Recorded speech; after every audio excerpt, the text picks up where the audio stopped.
Hi there. This is going to be a fairly short video. It's to explain to you that I've got a little project that I'm going to start, and it's partly already done. And what it is I'm going to modify an adapter that I made. This adapter here I made, which is basically the same diameters as the location points on these. I think they're called F3 collets. I had a whole pile of these collets. They were laying, when I worked in England, I worked for a company that had a whole pile of bar feed auto machines. They had rows, they had about 4 rows going all the way back with automatic bar feed. And these collets, they used to, over a period of time, they were pumping out components, thousands of components, working 24-hour day, they used to get worn, and so once they worn, then the operator would go to the stores and draw out another brand new collet and use the new collet. And at the same time, these bar auto machines, the spindle had an insert, a hardened insert that used to go in the spindle, because through the continuous in and out and the feeding of the bar, the insert with the angle, locating angle on it would get worn as well, because it would be going in and out, in and out, in and out. And so the spindles on these machines, they had these hardened inserts that were removable, and so they would go to the store and they'd get a new one and take the old one out and throw it away. And so I happened to notice this bin one day sitting in the corner, and it was full up with all collets, all from, I think from was it 32nd or a 16th diameter right the way up to 1/2 inch, with hexagonal collets of different sizes, and square collets with square apertures in them for square rod, square bar. And so I picked out some good ones that I thought would be adequate, and so that was the beginning of George Thomas's dividing head. The castings from England were not big enough to incorporate this size of insert, and so I had to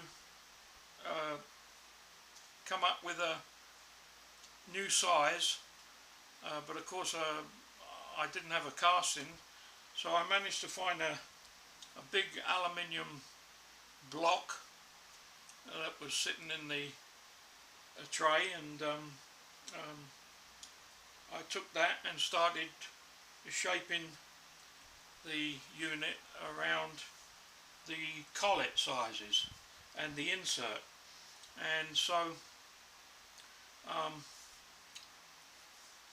to enable me to take the 3-jaw chuck with something in it off the Drummond lathe that I had, which was larger than the Taig,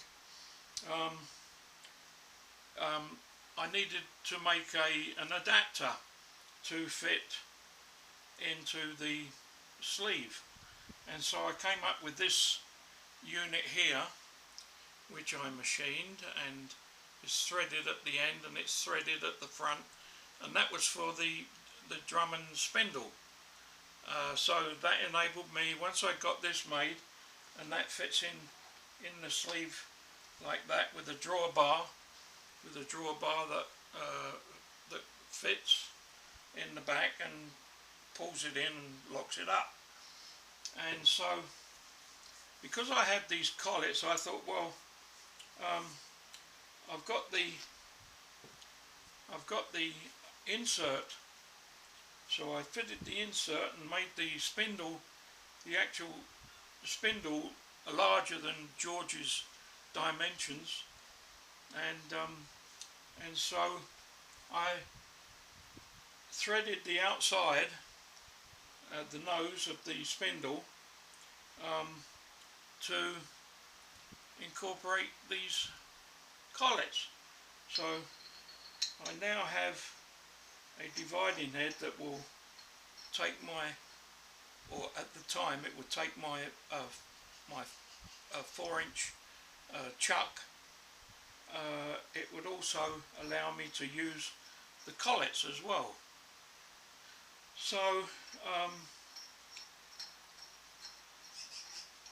I've kept everything. I got rid of the the Drummond, but I kept the collet head that I made for the lathe,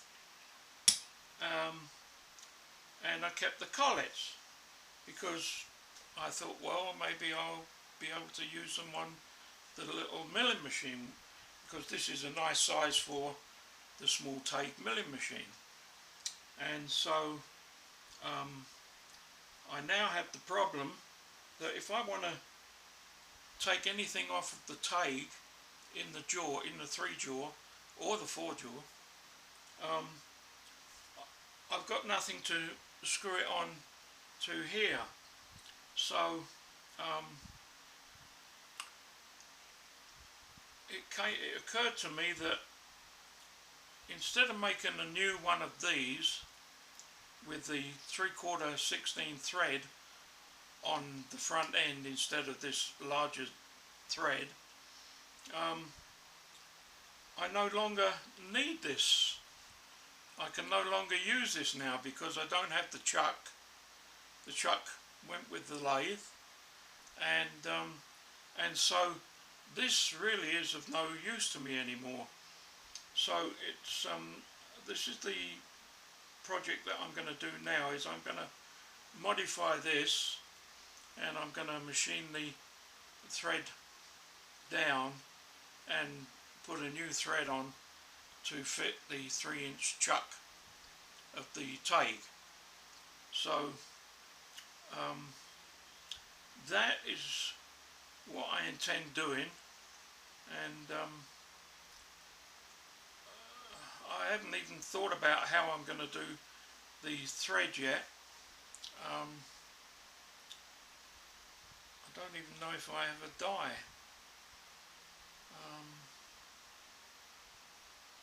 I'm not sure, but that will come later. The first thing to do is to get this down to size and ready for threading. I'll have to think about that, and when I do another video showing some machining on this part, then maybe I'll have come up with some idea of putting a new thread on there. So I'll have to think about that. The only thing that I bought on this was the worm and gears. There's 2 worms and 2 gears. There's one worm there and another worm there, and the rest of it, this is aluminium, this is stainless. These nuts and attachments and this are stainless. I've got 2 dividing plates.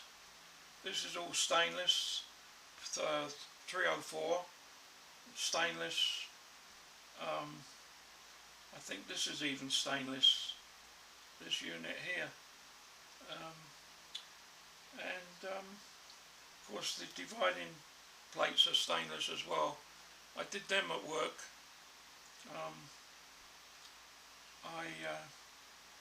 went in at weekends and did the holes on a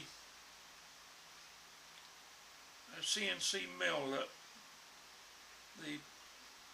the company had just purchased, or maybe a year, it was maybe a year old. So I went in at weekends and made 2 plates up. What was the name of the machine now? Spanish name. I can't remember now. Memory's going. So that's about it. That's what I'm going to do. And so when I do another video, I'll explain more, or you'll be able to see how it's going. So I'll call off now. Thanks for watching my videos and the comments. Appreciate the comments, and if I can help anybody with information or anything, then don't hesitate to contact me or leave a comment, and I'll see what I can do. Thanks very much.